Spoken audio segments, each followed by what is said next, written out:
এই WhatsApp guys, কেমন আছেন সবাই? আসসালামু আলাইকুম। মজার ইলেকট্রনিক্স থেকে আমি মোহাম্মদ আলামিন আপনাদের সবাইকে স্বাগতম জানাচ্ছি। খুব জটিল একটি সমস্যা নিয়ে এই সুকাম ফ্যালকন 850 মডেলটি আসছে আমার কাছে আজকে। তো এটা সমস্যা ছিল যে আপনি ব্যাটারি ওভারচার্জ হতো, ব্যাটারি প্রায় 17-18 ভোল্ট উঠে যেত, ব্যাটারি ওভারচার্জ হতো এবং যখন ইনভার্টার অন হইতো তখনই মূলত লো ব্যাটারি দেখাতো। তো এটার সমস্যাটা কী ছিল, এটার চার্জিং এবং ইনভার্টার যে এই এই ভোল্টেজটা, সেন্স ভোল্টেজটা এটা করা হয়েছে এই মাইক্রো কন্ট্রোলারের 3 নাম্বার পিন থেকে।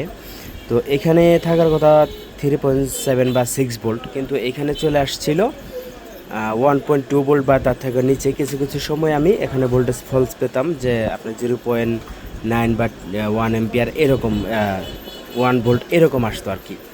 তো এটা সমস্যা হচ্ছিল কি যে এই হিটসিঙ্কটা হচ্ছে আমাদের ব্যাটারি পজিটিভ টার্মিনাল, আর পজিটিভ টার্মিনালের এইখান থেকে আসছে, আসলে এইখানে একটি আসছে 47K, এটা 47K এবং এইটা হচ্ছে 100K, 100K, আর এই 47K, এই দুইটা রেজিস্ট্যান্স এটার ভ্যালু চেঞ্জ হওয়ার যাওয়ার পর মূলত এই সমস্যাগুলো দেখা দিয়েছে। কিন্তু এখন আমার কাছে এসএমডি নাই, যার কারণে আমি ডিপ পাস দিয়ে করে দিলাম, ডিপ রেজিস্টার দিয়ে করে দিলাম ইনশাল্লাহ।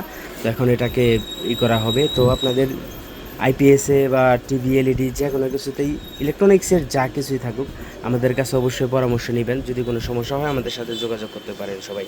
ধন্যবাদ সবাই, আল্লাহ হাফেজ, ভালো থাকবেন।